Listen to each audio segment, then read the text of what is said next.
I grew up in a very toxic environment in the sense my parents divorced when I was one, and that started off, that was very abusive and toxic relationship my mom and dad were in. Constant battles, constant arguments, constant fights, constant police and abuse, domestic violence, and beating each other up. And they ended up divorcing, and my mom left the province and moved me and my sister. At the time, I had one sister, then she had a second daughter afterwards when she got remarried to Vancouver. I grew up in, some people know if you Google, Campbell and Hastings downtown. And it's this strip, it's the most aggressive criminal activity, homeless, drugs that you can think of happening in Vancouver, BC. I grew up there, and I was part of like these latchkey programs, like Raycam and after school programs where they kind of took care of you. So they would pick you up from school and they would take you there, and you would like, they would take you for walks, go to field trips. It was all paid monthly for low income parents. So they'd pick you up, take care of you. They would have like food classes and cooking things and watch movies. And I kind of grew up like that. But I also saw a lot of things that kids shouldn't be seeing. Like we all did, you know, like all our parents were going through similar things, and you know, deaths and problems and anger and rage. And but the thing with me is I grew up with migraine headaches. I grew up always with dreams, and I would have nightmares, and I had OCD. So when I grew up, I had this com- compulsive disorder where had a fear of death, and I thought that if I did not do these rituals, I would die because the nightmares would tell me, and I would have such intense, vivid, and lucid dreams where a lot of the times I felt I was in paralysis as well, and I could not move any time. Not just normal paralysis, I thought I was blind. So a lot of my dreams were that my eyes are squinting the whole time and I can't open it, and I'm trying to maneuver this entire dream, but I thought it was real, like my real life, and I could not open my eyes. I could not really see. Everything was like shadows, and I was trying to open my eyes, but I would always end up dying at the end. I would either fall off something or fall down to my death, but then I would wake up in my body sweating. And I would always have dreams. And this was when I was, I'm telling you, like grade one, grade two, grade three, grade four, grade five, like my whole childhood growing up. And I had a lot of dreams of creatures and people chasing me, trying to kill me. And I didn't know what it all meant back then. I didn't understand why it was happening. I used to have dreams of people's faces deformed and long, tall, stretched out people. I would hear echoing sounds where high pitch frequencies would disturb me, and I didn't know how to turn it off. Like my ears were gonna explode, and I would hear these subtle, soft, but loud voices in my dream that was so strange, like walking. You're outside of a building and you can hear the echoes and people speaking inside, but more in like a echo. And that's what my dreams felt like. Like you're trying to hear and listen, but you can't hear. So like I almost can't hear, right? And I would have fears of that, and I would have fear like dreams of my teeth and my gums hurting and my teeth breaking and falling out, and fear of like I would have no teeth and it would shake or it was wiggling and it felt like I would see like no teeth, and it would scare me. So I had dreams like this, but I also had like such severe panic attacks when I would wake up, anxiety, stress, depression at such an early age. I would wake up with migraines and I would turn my body around on the floor in my own vomit. I couldn't stop throwing up. I was always throwing up, and I would get picked up from school. My mom couldn't. She was always working 12 to 14, 16-hour shifts at work. She was a single mother raising two children at the time. And then later we had my younger sister as well. She was raising as well by herself. But we always had like a boyfriend. Like she always had like an uncle figure, right? Like where growing up, we would out of respect say uncle. We wouldn't, it wasn't really an uncle, but we would say uncle. I wouldn't say dad because I had a dad, right? So it was, and I didn't call by name, so it was like uncle, right? So I had an uncle that raised me, who's like my father, and he started, taking care of me. He would make me breakfast, lunch, dinner, raise me very well, take care of me. But I got the narcissistic side and the toxic side from him, and my mom and dad, because I saw a lot of abuse and anger and frustration and jealousy from my mother, and abuse and toxicity and narcissistic behavior from my father as well. But this uncle would teach me to think negative and down on my mother.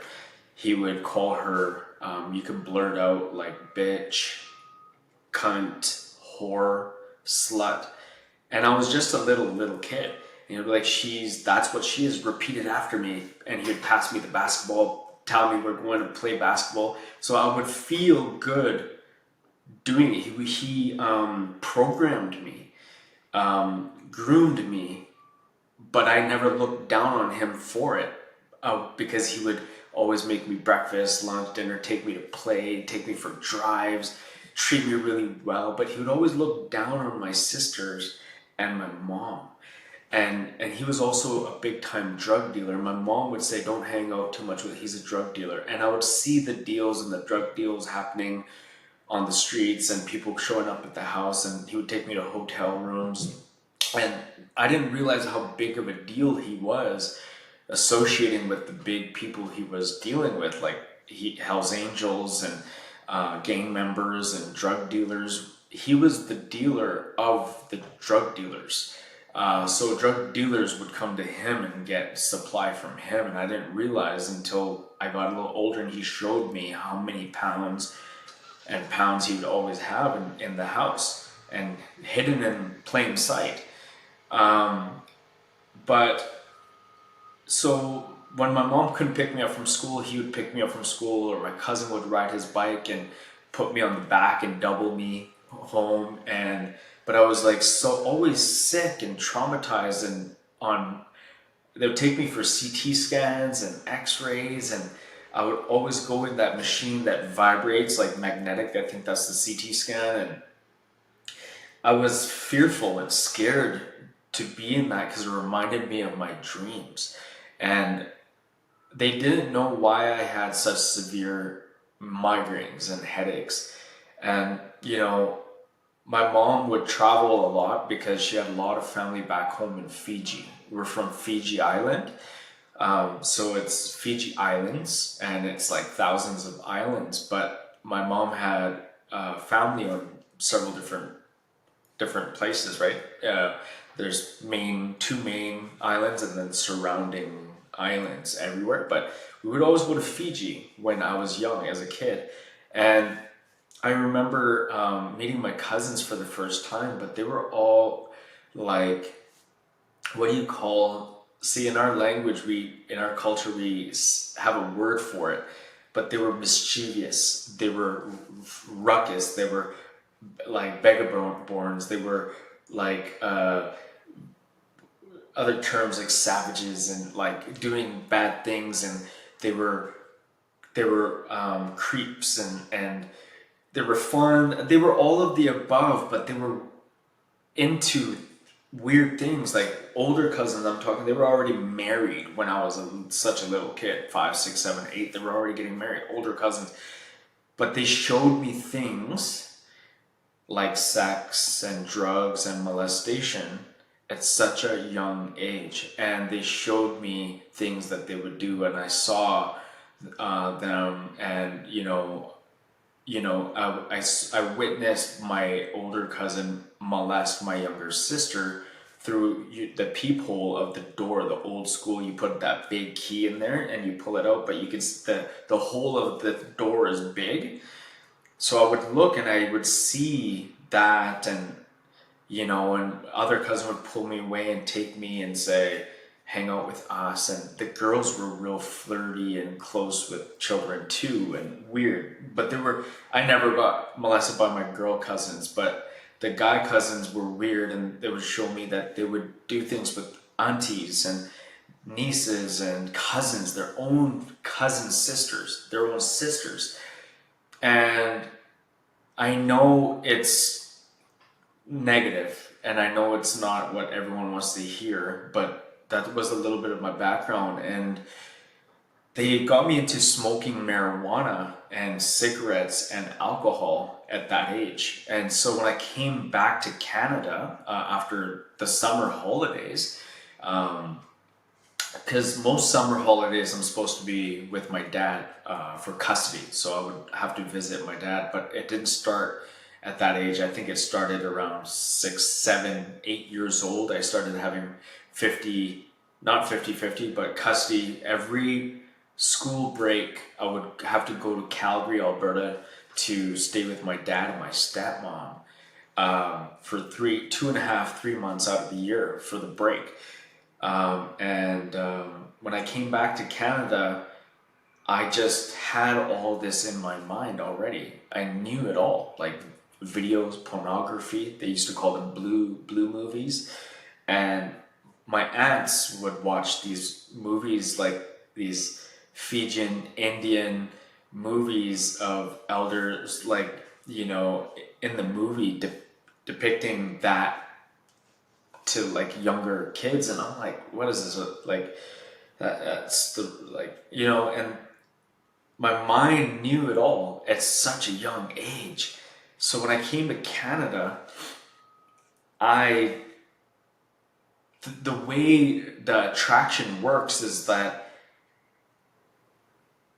I was embodied as that, because whenever I would see good high regard friends with school grades and everything, like they were my friends, but they weren't my real friends. Like they were my acquaintances. They were my friends, but it wasn't like this, because there's something different about me, right? So I had a lot of friends. I was very popular, but I would always wonder why everyone grouped up. Like there was tight besties and best friends, and they would do homework and study and hang out together. But I was around them, but never. It was not a daily, everyday thing like they were. And even I gravitated with different groups and affiliated with different cultures a lot. I was always very popular. And I was always going to different schools, so I was always the new kid around the block. So when I would join the schools, I was always 1, 2 to 6 months delayed. And I would meet everybody when they were already settled. And they're like, who's this kid, right? Where's he from? Because I was always all around, right?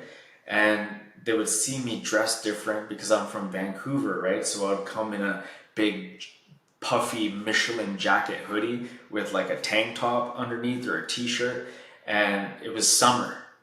And I was, in Calgary or Vancouver, and people would be like, who's this guy, right? Like, nobody messed with me, they became friends with me, like all the hardcore guys and girls, cliques and crews kind of involved me with them naturally. And I just got into it and I saw what they were doing. We were skip school. I saw that 15, 16-year-olds were drug dealers. So I started to see like, wow, this is not just school. Like there's a whole other world at this school, high school, right? Like junior high, high school. And then even in junior high, one of my good friends, Nadine, he was the supplier for all of the guys that and girls who wanted to smoke weed, marijuana. So we got into that kind of stuff. So I can go on and on and on about my story, right? But just to give you some ideas, I know just looking at your face, you're like, my audience is like throwing up right now. They probably don't want this right now. I understand. So that was my background, my lifestyle, and it was not impressive by any means, but I would always get voices and hear downloads and whispers. And I would never know what to do with it. And I didn't understand my spiritualness and my being and my light and my power. I knew there was power. I knew I was powerful. I knew I got what I wanted.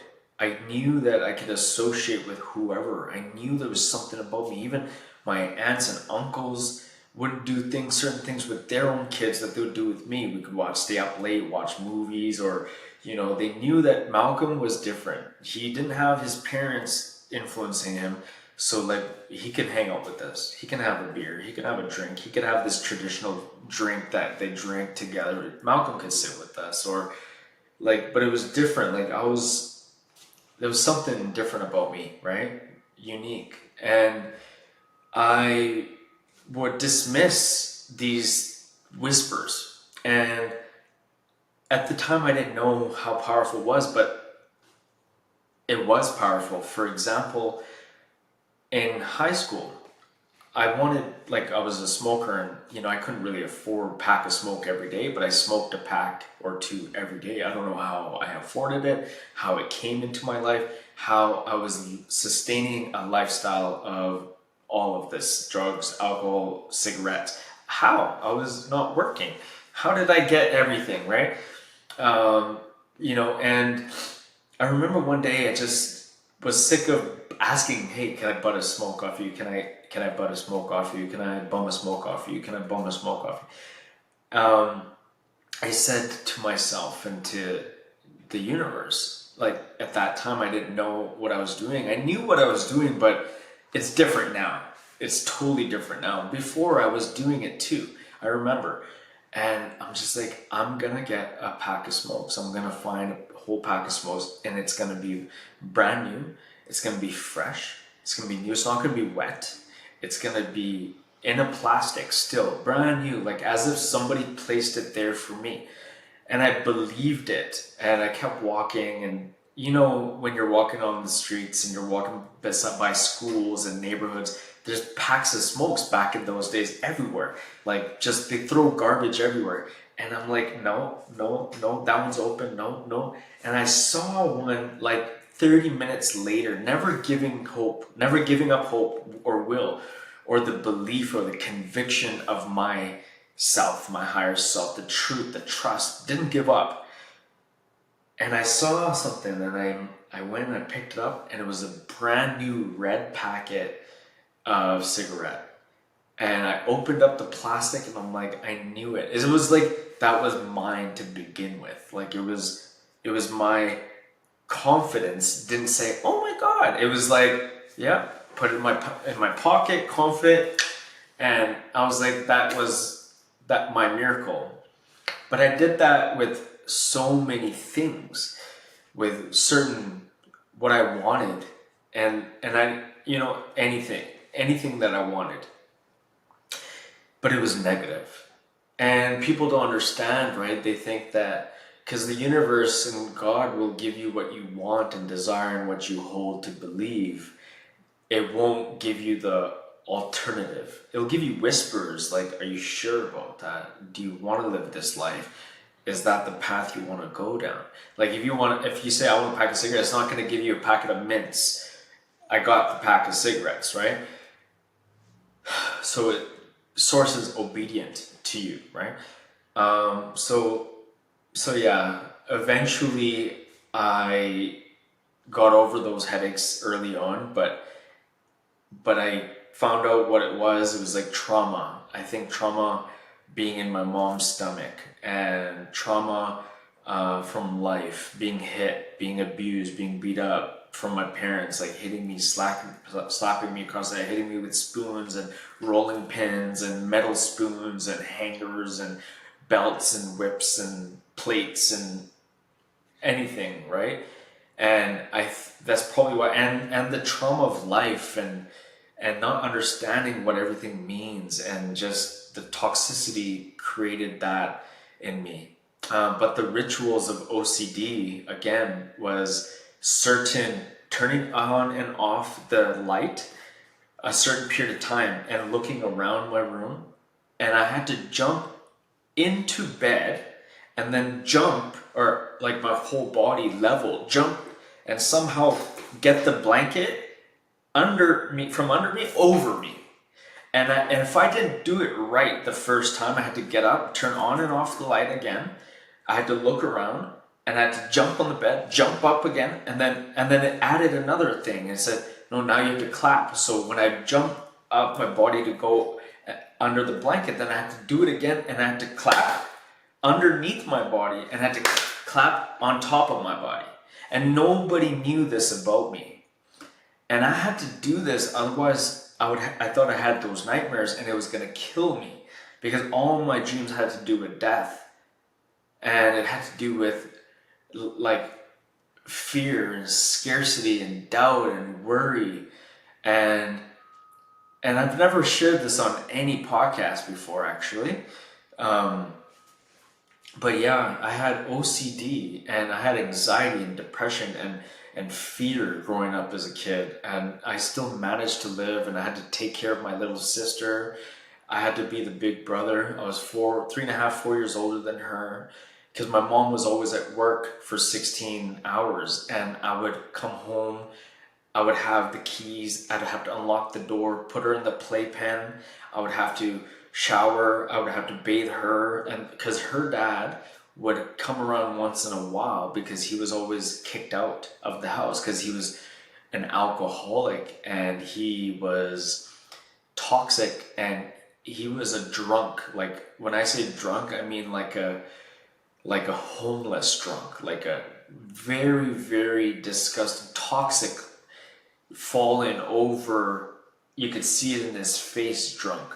And that was my stepdad, but he was also a great cook, a chef, and he would cook for me, and he would take me for walks, but he was overprotective of my younger sister. So to bathe me, he would fill it up, and while he was drunk, with only hot water.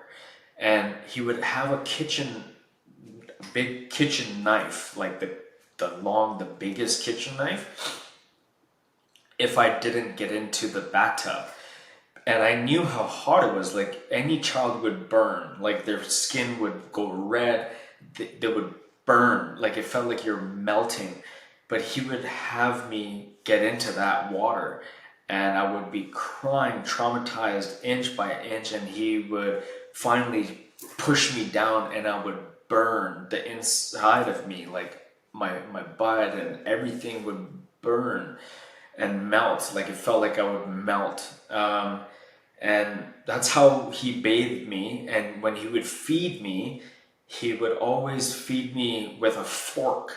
And if I couldn't finish it, he would shove it all the way up my throat. And that's how he fed me, and that's how I would eat. And every night, when my mom would kick him out, or he would drink and he would not be welcome back, I would hear like gunshots in the back.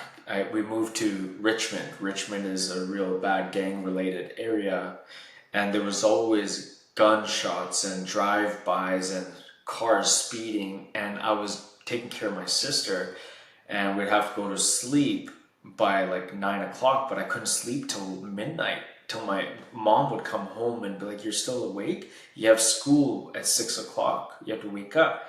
And then I would go to sleep.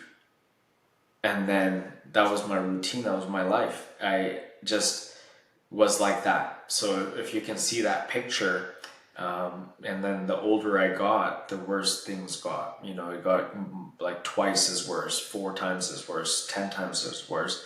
And if you thought rock bottom was rock bottom, you know, talking about schools, I've been to 8 schools.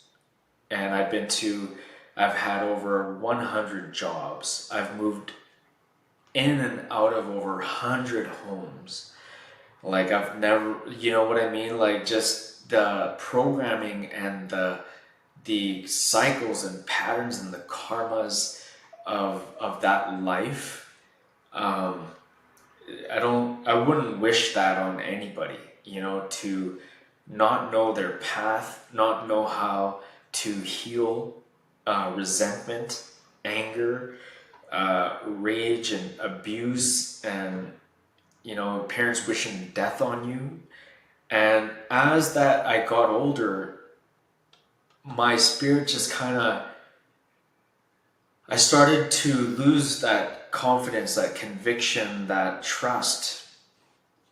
And even though I was an all-time sports star, I was number one in everything that I did. I just put my heart and soul into music and art, and I was really, really good. I played the clarinet. I used to play Titanic on the clarinet in grade 4, grade 5. I was in band. I was so good at everything. And as I got older, I was the fastest in every school that I went to. I was in track and field, cross country. I was in sports, and I was MVP, MIP, most important person, most valuable player. I was VP. I was so many things, reward, gold, like medals. I was on my way to the pre-Olympics because they put me into, when you're in junior high and you're getting into it, then when you go to high school, you're in it, like you're in the juniors. I was in that at a younger age. They always put me 2 years ahead because my speed was as advanced as someone 2 years older than me. When I was in wrestling, I was always 2 years ahead.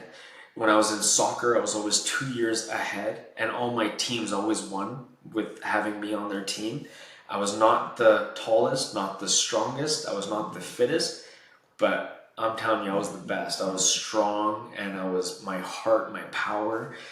And, you know, but as I got older and my parents got more toxic through their divorce and their marriages, again, new marriages, and I kept seeing this and deaths and in the family, and just them not wanting to keep me, and my parents using me as leverage, alienating and toxic. Like, go back to your father where you came from.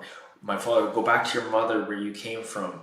And then go back to your dad, go back to your mom, go back to your dad, go back to your mom, go back to that asshole, go back to that bitch.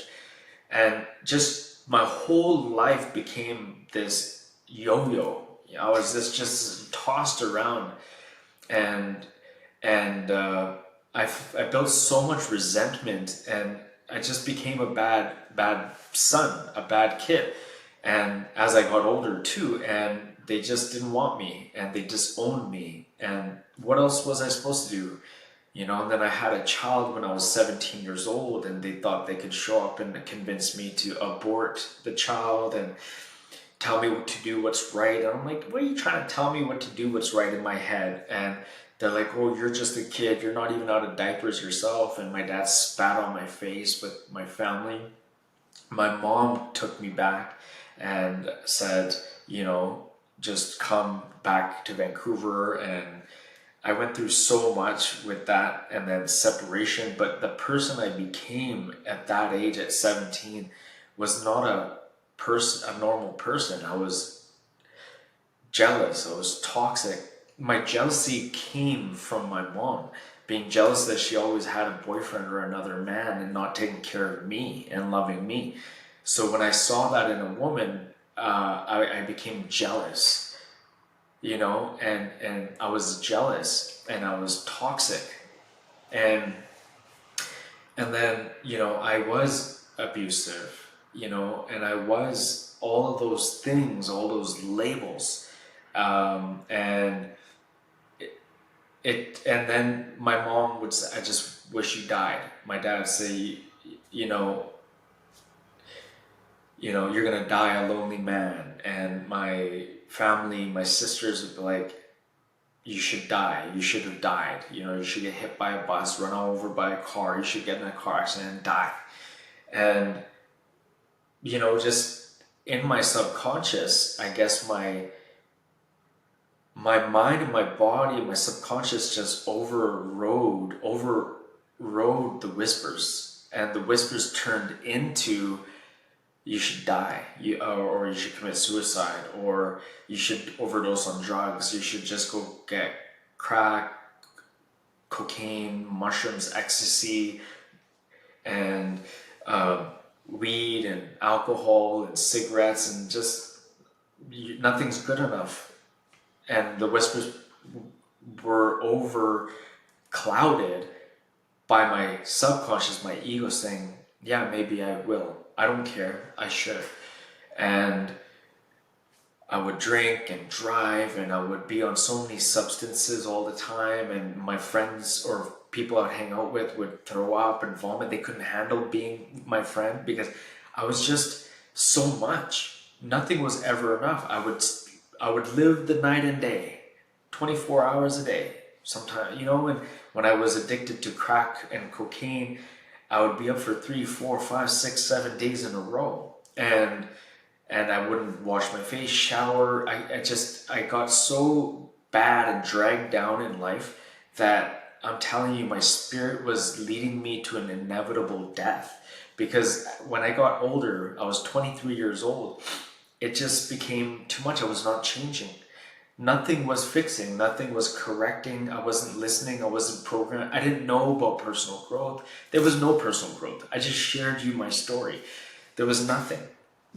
So one day I got everything that I wanted, and I was at someone's house, and there was drinks there, there were girls there, there was like hanging out, music, and I had my mushrooms, and they were providing me cocaine and drugs, and I had weed. Guys were outside, they were inside, and it was one of those fun nights that you think you're gonna have fun and hang out, and the next day you're gonna go home and go back to work and live your life. Not this night. This night was the day that I realized that we don't die, that I had awoken, you know, it awoke me.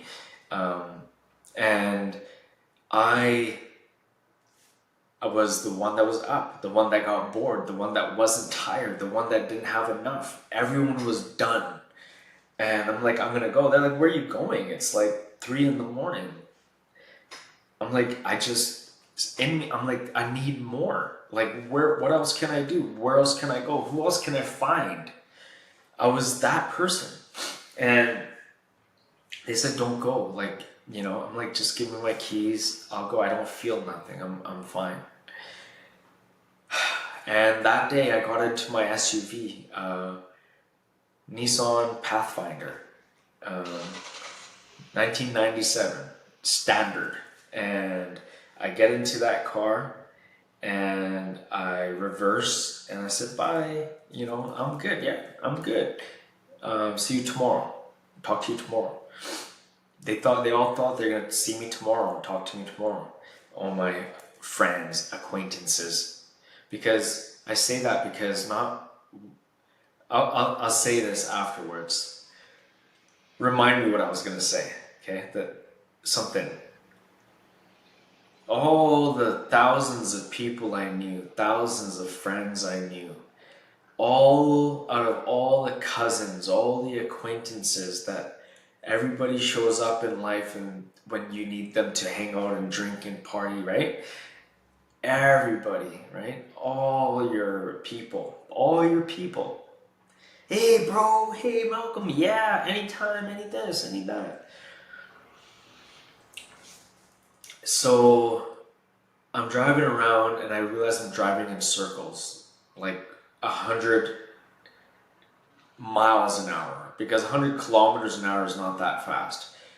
And I hit two cars, parked cars, and because I was going so fast, and I hit two parked cars and I banged my head on the window, blacked out, woke up, pressed on the gas again, and went straight up into a corner foundation of a brick home. And I ejected out of that vehicle head first, entirely out of my body. My knee broke on the steering wheel, and my entire waist, everything's out on the hood. And my head impacted the glass, broke the glass, and my body's out of the car. And I shot out of that car, ejected headfirst out of that vehicle. And my whole body was done, but at the same time, I felt alive. I felt awake. And I'm like, I'm awake. Like I can hear things and see everything, and oh, I'm alive. Like, oh, nothing happened. Like, you know? And I'm like trying to move my body and crawl out of the car and get my body out, but I couldn't. And I realized that what's going on here? I can hear phone calls. I can hear the people inside of the house. I can hear them talking. I can hear phone calls. I can hear everything, but not from my body. And I was like, why can I hear everything and see everything? And how is this possible? And then I didn't realize there yet, but I realized that I pulled and I dragged my body by coming back into my body to the passenger side, because by the time the ambulance came, the police investigators came, taking pictures, putting the thing around, I saw it all, but I was already in the ambulance halfway to the hospital, but my spirit was watching everything and then taking pictures of my body on the right side of the vehicle. And I was like, how did I see that? How did I know that? And why are they questioning who the driver was? I was the driver, but I'm not the driver, and my body's on the passenger side, and the battery is out of the car. My t-shirt is over the battery? What? So what happened? How did I do that? And the ambulance is taking me straight to the hospital, but I'm hovering and I'm able to view and see and hear them saying he's losing too much blood.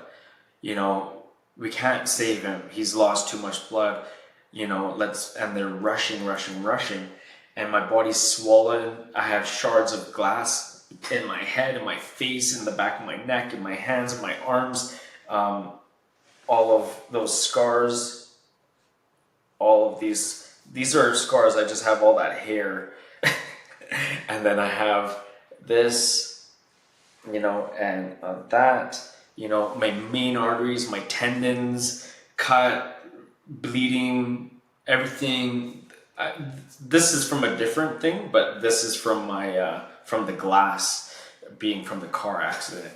And I had back my shoulder, back my neck, scars, my forehead. I had to heal so much. It was all in my head. I had brain surgery and everything for bleeding in my brain. But I ended up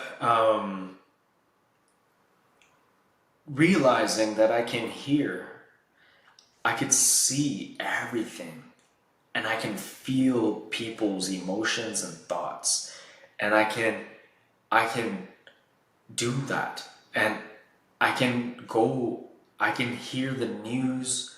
I can hear like the papers. I can hear like what's gonna happen. It's in the news, what news channel, what newspaper. I knew it all. Like I can see everything. And when I got out of the hospital, yeah, I ask me these questions after how, because I walk into the building at work and they're reading the newspaper, but I saw the newspaper and I saw them printing it before. Nobody told me about me being on the news, me being on the newspaper. I already can hear the news. I can hear the everything before it happened. It's premonitions. It's like future existences, or it's just weird, right? It's like past, and I was able, and I'm going, and I'm like thinking to myself that,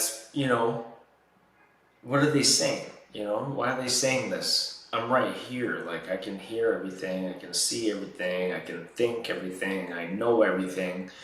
And I get to the hospital and and I'm like looking at my family, but as a spirit, not my body. I was done. I was on life support for 3 days. So, but I'm like looking, I'm like, why are they looking at me like this?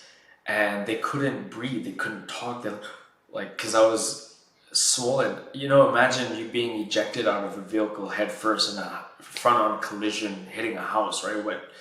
And so they have tubes in me and I'm swollen. I have my neck brace on and breathing stuff, and everyone's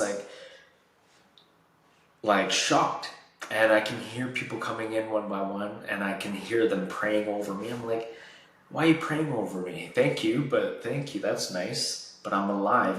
I'm alive. I'm gonna be alive. Like, why are you praying? Why are you wishing best for me, right? And I can hear prayer. I'm like, who else is praying for me? And I can travel and hear things in Fiji, Australia, New Zealand, America, everywhere, right? Wherever cousins and family cousins and aunts and uncles are calling, like, oh, we're at the hospital, Malcom. We don't know if he's dead. Like I think he's dead. I think he died, or he's on life support. Like we don't know. We're waiting, right? And so, but at the same time, I realized that after, when I woke up, not one of my friends or acquaintances were there. Not one friend showed up and came. There was one person, one girl that I barely knew well, came for me, because I used to go for her whenever she'd go for her blood transfusions, and I would hang out with her as a friend. I would go with her, show up, like, where are you? She's like, I'm at the hospital. You want to come watch a movie, hang out? I would go hang out with her.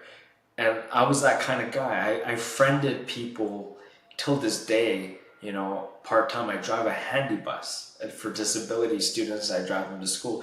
I always became friends because I went to a school growing up for grade 1 and 2 for handicap and the hearing impaired.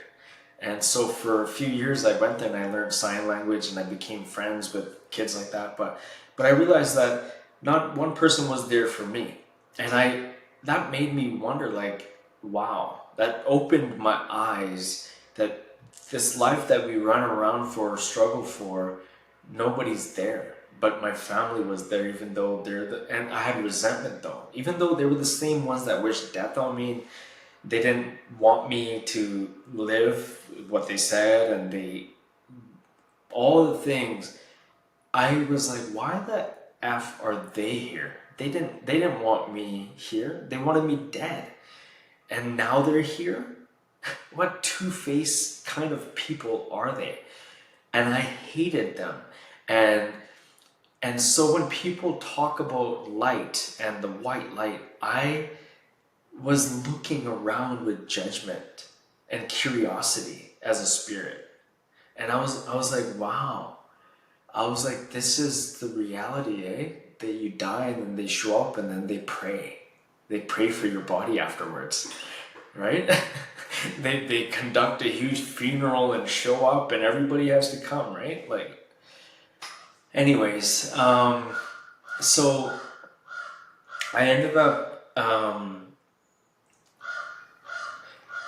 they ended up having to decide to unplug me because I got back into my body to show people that I'm powerful. So I took off my neck brace, took out my tube, and I went like this, and I was sending signals to my mom, I need water, because my body was shutting down. I was getting so dehydrated. And my mom came and screamed, and she told the nurses, doctors, and they said, no, we can't give him liquids, we can't give him water. We, and she kept trying. They said, we can only give him ice chips. She said, yes, give me ice chips. I'll give him ice chips. I know my son, he needs it.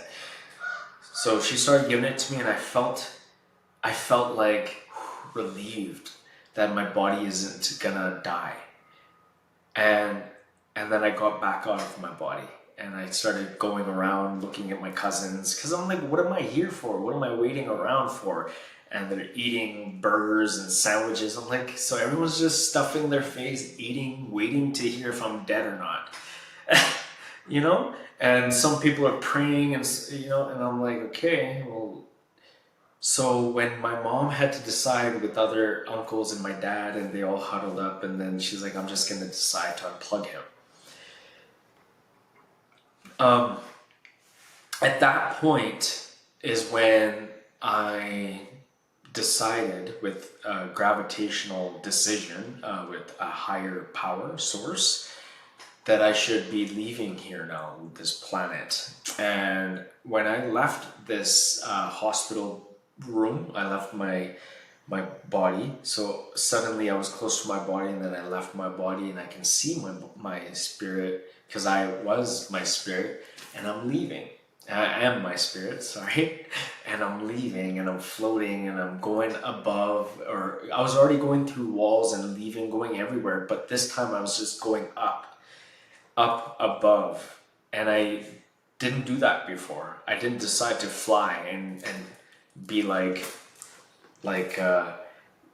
Hancock or Superman or something, and be like, let me go fly. Because in my dreams, I used to always fly. I used to always be on houses and apart and fly to the next house, and I was always a spirit in my dreams. And this time I was a spirit again, doing the same thing.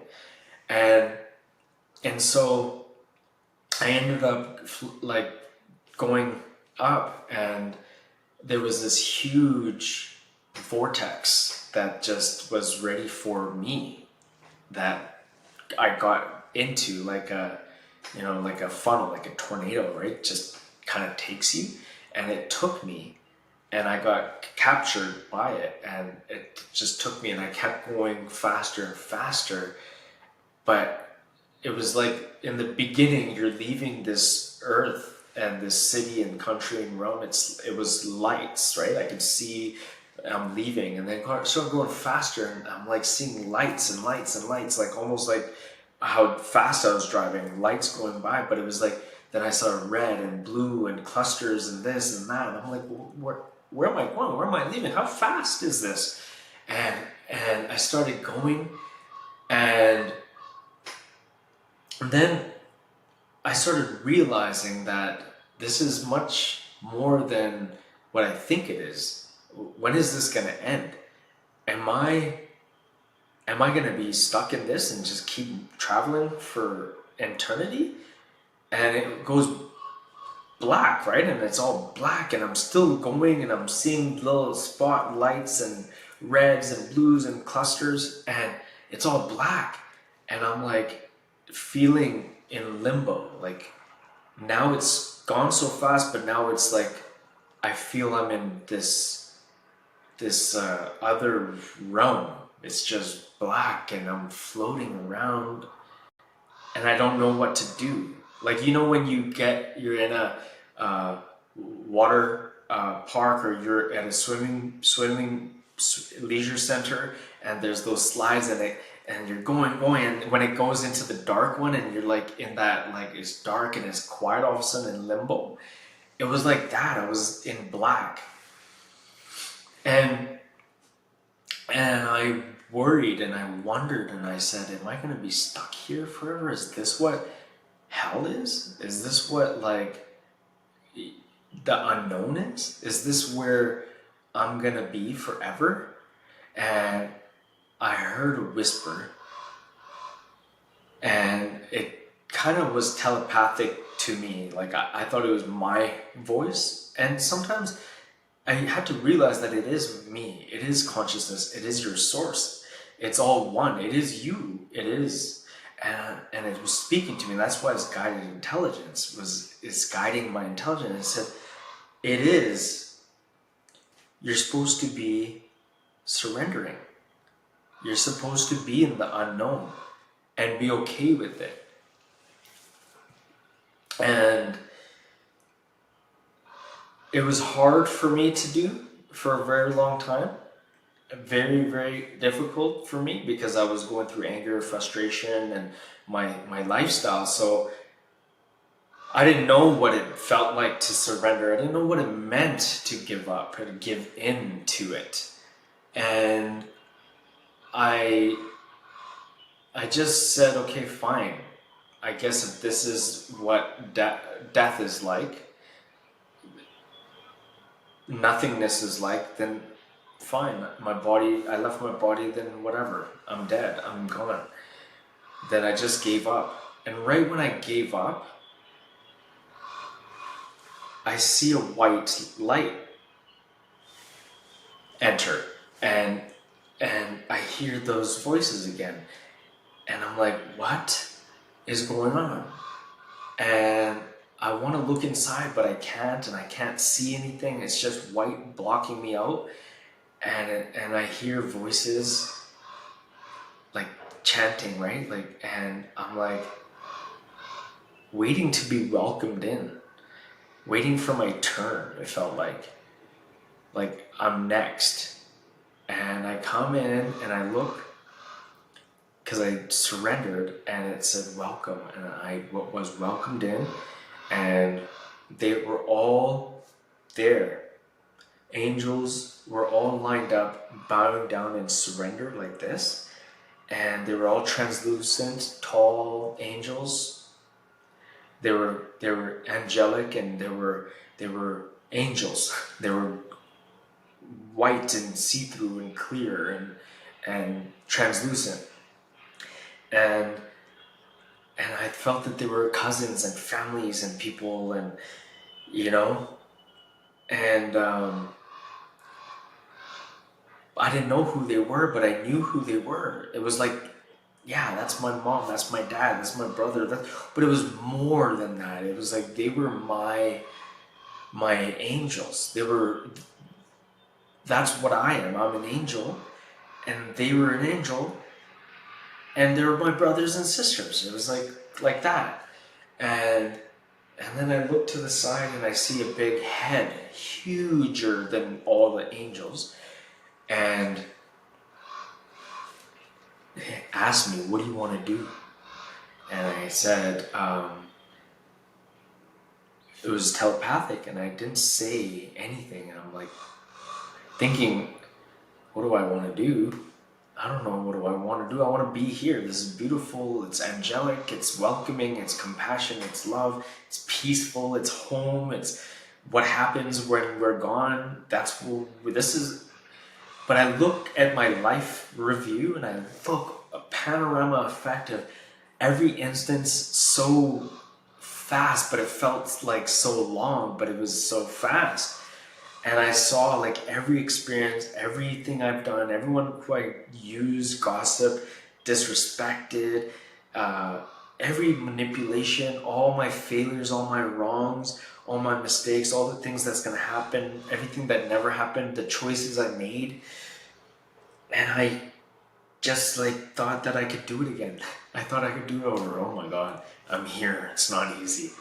And I'm like thinking, I could do it again. I can redo it. I can live that life. Like, can I go back? It's so easy. But God didn't tell me. Angels didn't tell me, yeah, Malcolm, it's going to be easy. They didn't tell me that it was going to be hard. They didn't tell me that it's going to be hard. They didn't say that, well, when you go back to your body, you're gonna feel you're gonna be crippled. You know that, right? You're gonna be paralysis, 75% on the right hemisphere of your body. You're gonna be limp. You're not gonna move your arms. You're gonna have brain damage. You're gonna have short-term memory loss. You're gonna have your lung collapsed. You're gonna have another surgery to deal with to drain out the blood out of your brain. You're gonna have a brachial plexus shoulder injury for a very long time. You're gonna have muscle tearage, nerve damage, torn muscle, torn ligaments. You're gonna be a spectacle when you go back. People are gonna gossip about you, talk about you. You're gonna be a black sheep. You're gonna doctors and people and police officers are gonna challenge you, and you're gonna challenge them back. And you're gonna change the status quo, and you're gonna do this and that, and you're gonna. I didn't know what my challenges were gonna be, and so God said, "Okay, you're welcome back." And I can't, understand, why, but I was welcomed back. The same way I came up is the same way I went down. And I entered my body, and I woke up when my mom unplugged me. About a couple minutes later.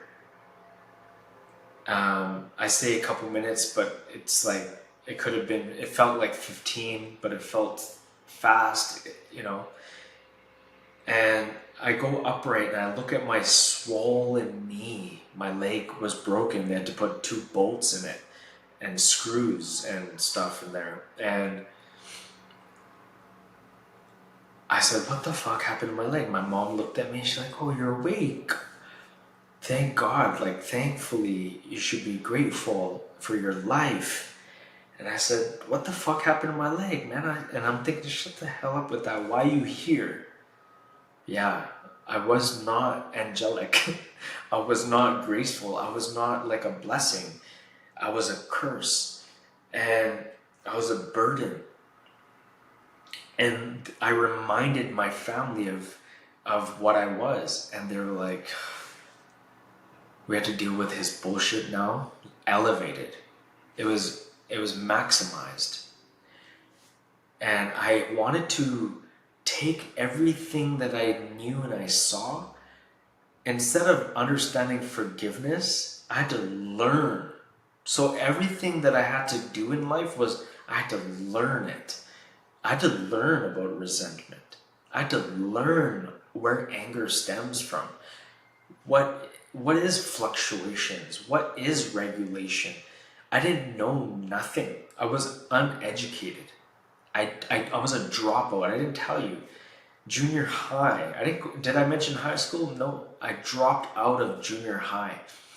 Grade 7. I entered grade 6 6 months late. I entered grade 5 6 months late. That was my educational background.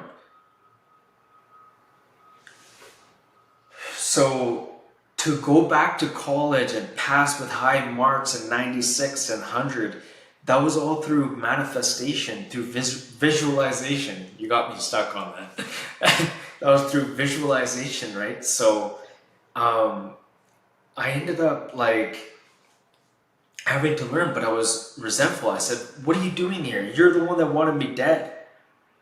You're the one that didn't want me." And I said, "Be quiet." And I was very disrespectful.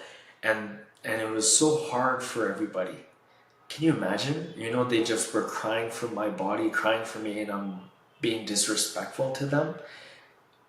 It's hard to imagine that, right? So that's what I was. I was a piece of shit. I was ungrateful. And it took me years to talk to my mom with love and respect, like understanding again, and say, "I love you," or, even till this day, we don't have like the conversations we did as a kid. We were very close up until junior high. She was my best friend. Every day calling me, I'd tell her about everything. Me and my mom used to hang out, go parties, and my older sister, the guy friends would come, my mom would flirt with them, they would flirt, but they knew she was just auntie. Nothing weird like that, but like my mom was outgoing, and like she was so chill, and she would allow me and my sister to smoke, and she would say don't smoke, but she, we were junior high, like who's gonna stop us? I grew up in Vancouver, like I was a hard knock child, like I was a chameleon. Like I got along with even druggies and good people and elderly people. I had a character about me that I can go into any neighborhood. Plus, in my roles at work, I knock doors. Knocking doors is takes a character to do, right?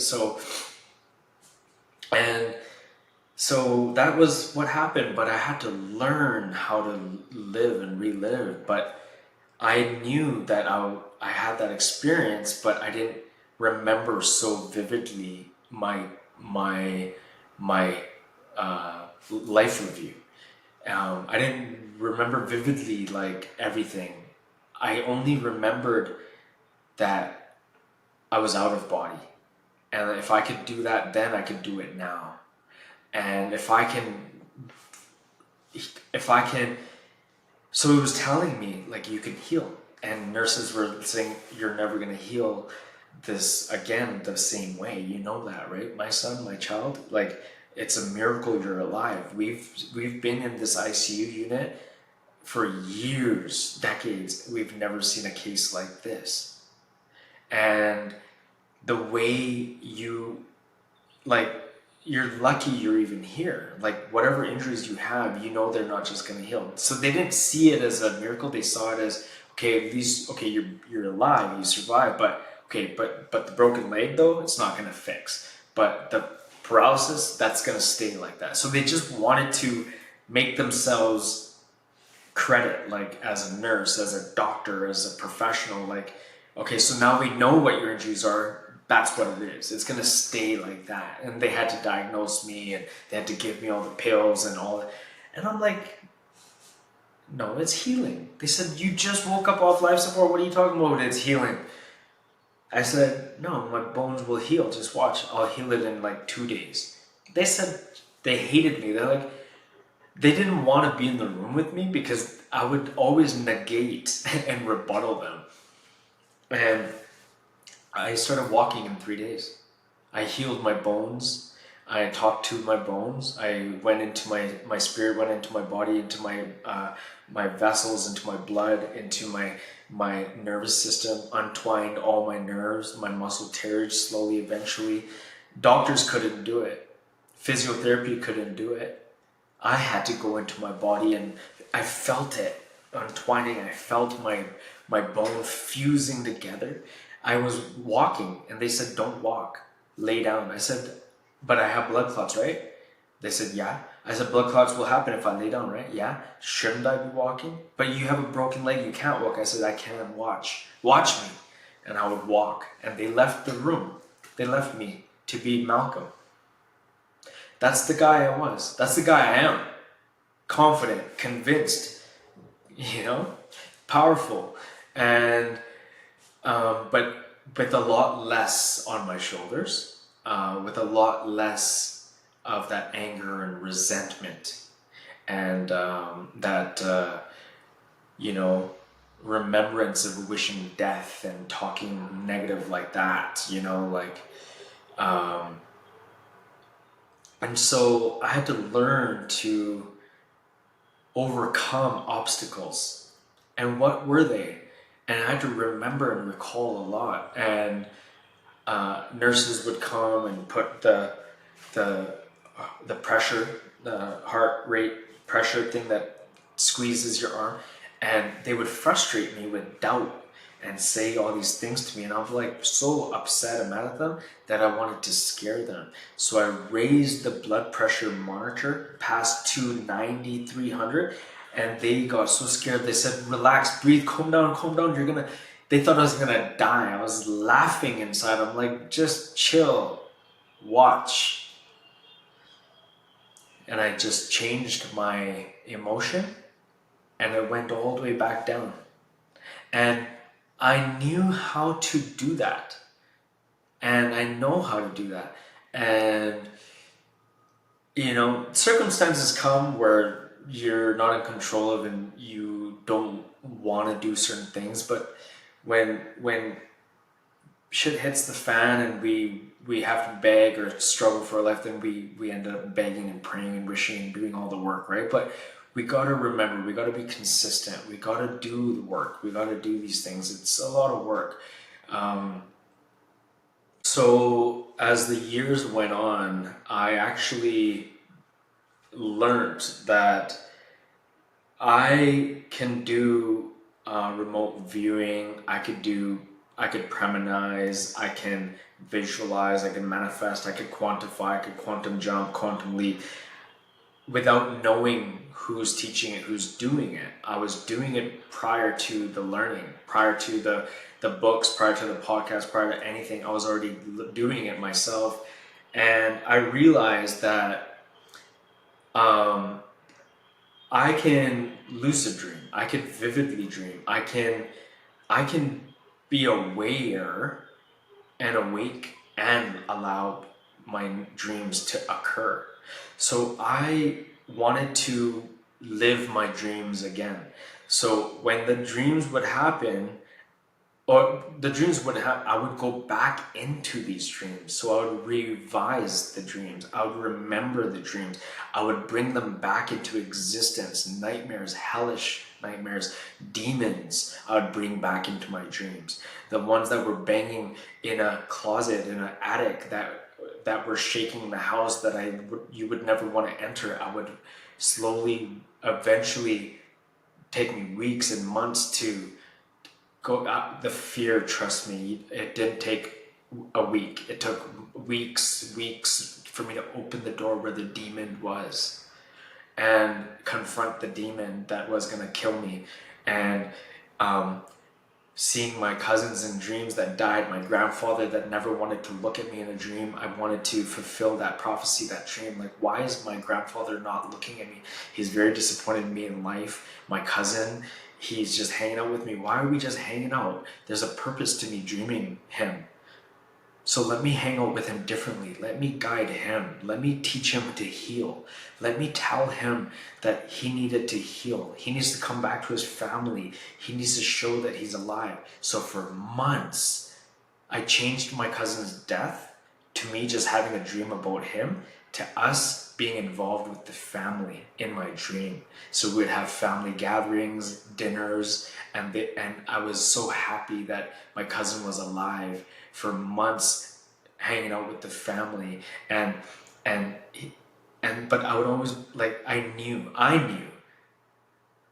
it was gonna last forever. So I'd always have this sadness in me that he was gonna die no matter what. But they didn't know that. It was short-lived, right?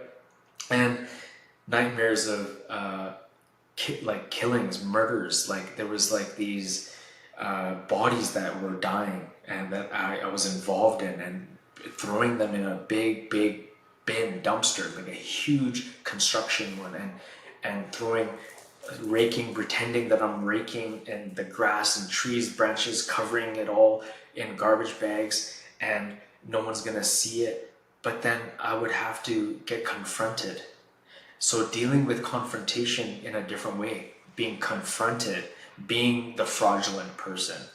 And also, like, dreams of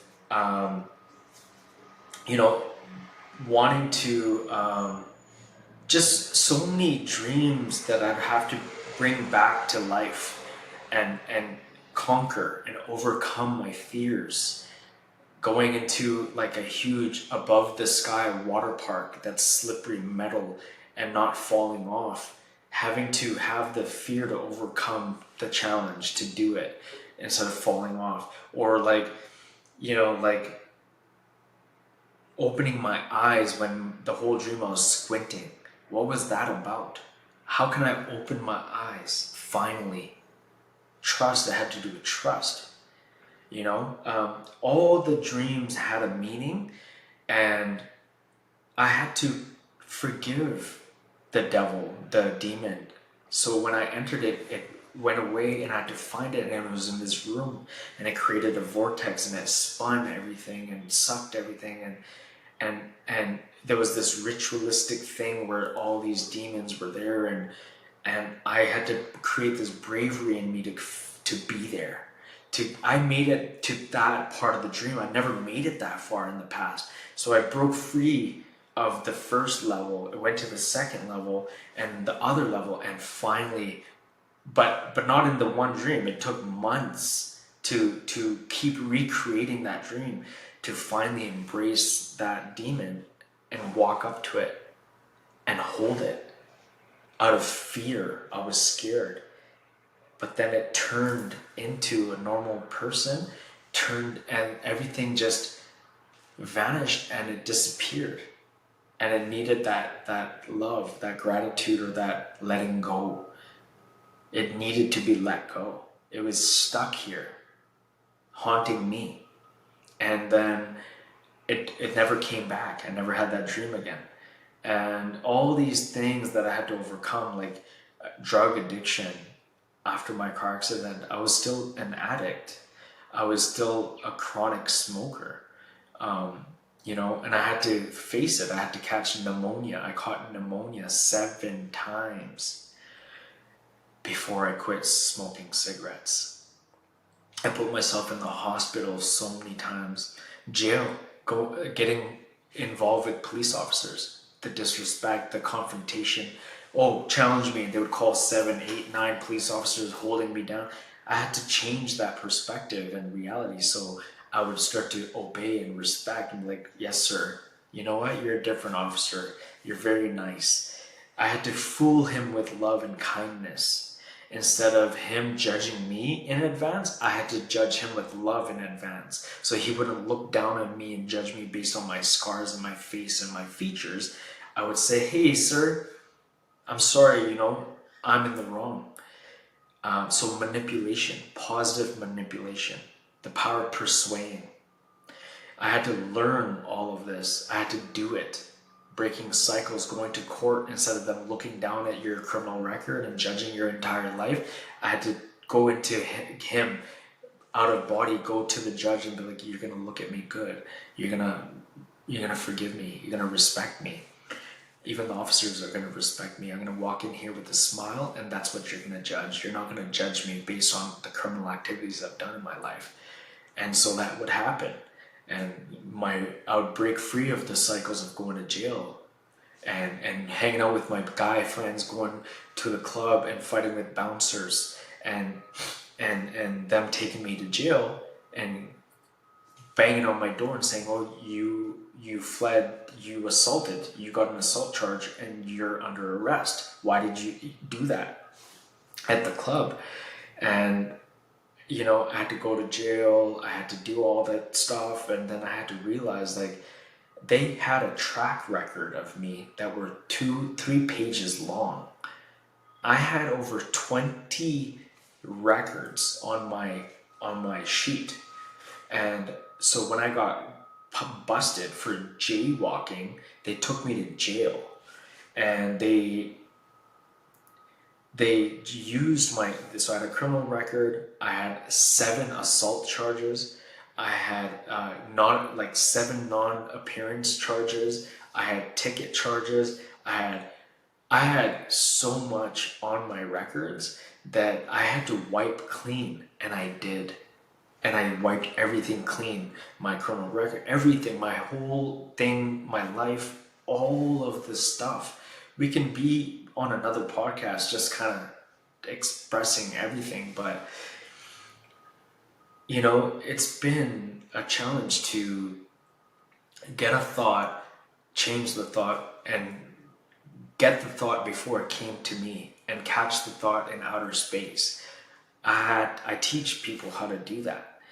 Don't wait for the thought to come to you because it's too late. We don't have the ability to revise it. But we do. I do. We can.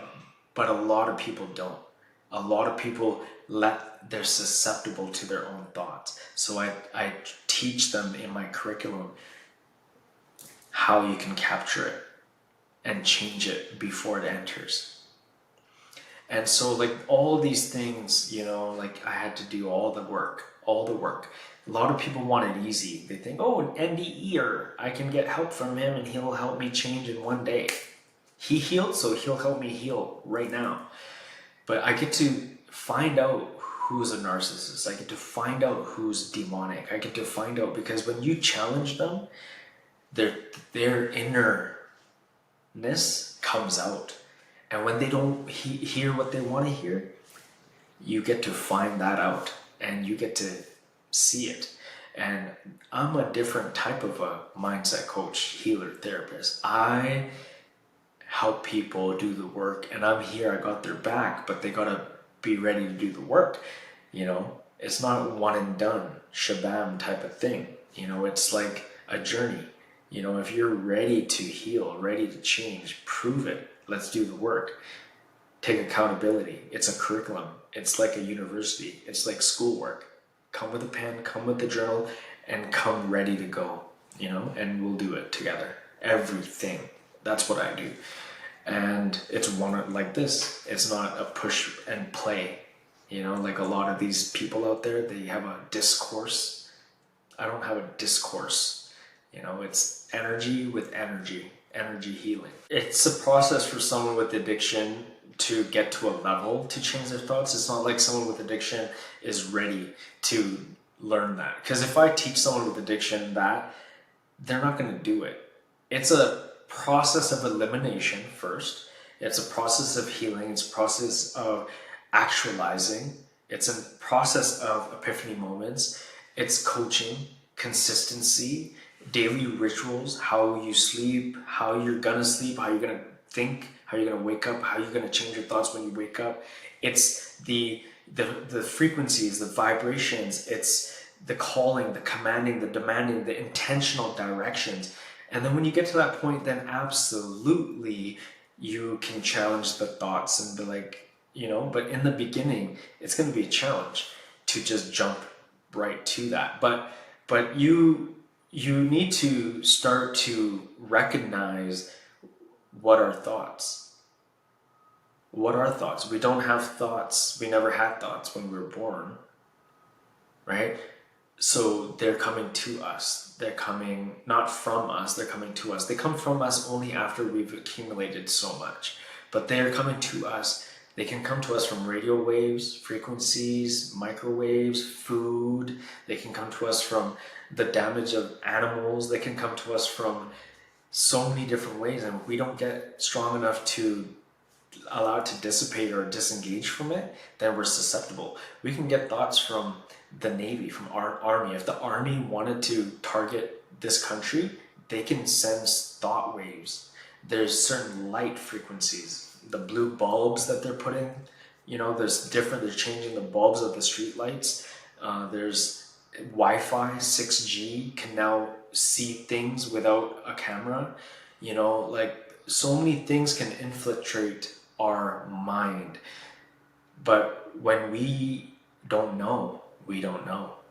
So we need a lot of research. So if you bring someone with addiction, what level are they at? They're not at a level, right? So you need to get to a level to comprehend those other levels. So you can't just teach somebody from a clean slate, change your thoughts, affirmations. They're programmed. They need to work. We need to do boot camp. We need to do different things. We need to focus on other things. We need to keep working around other areas. And sometimes I work on other areas and so many other things heal.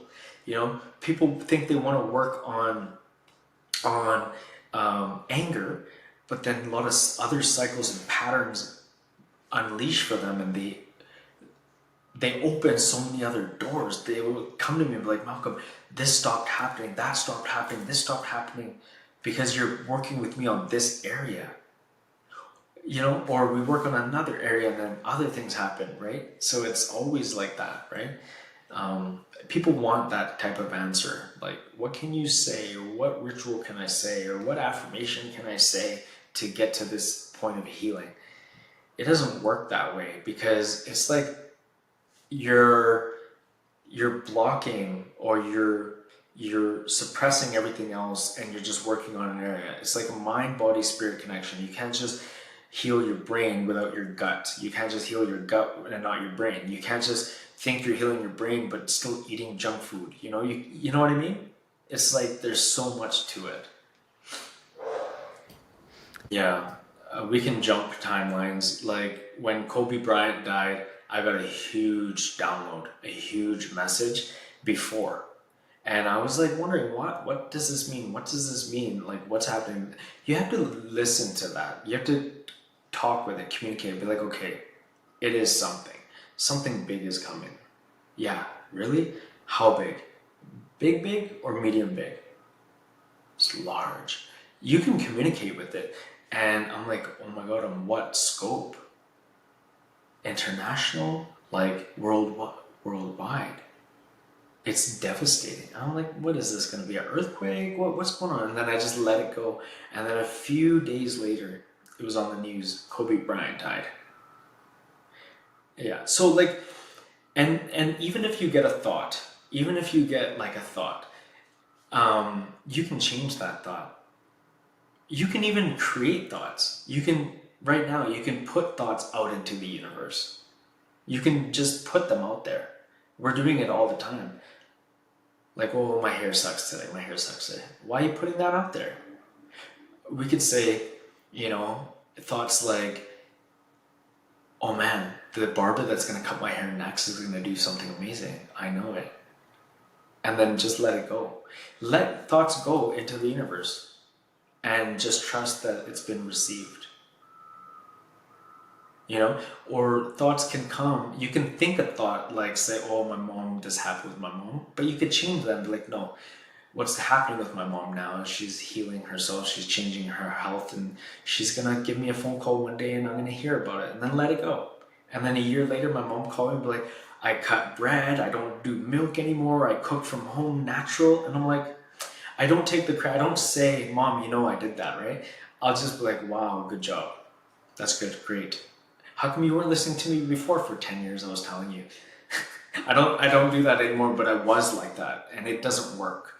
I couldn't change people like that. But now I just put thoughts out there. When it happens, it doesn't faze me. I'm not interested anymore. I just know what I'm doing.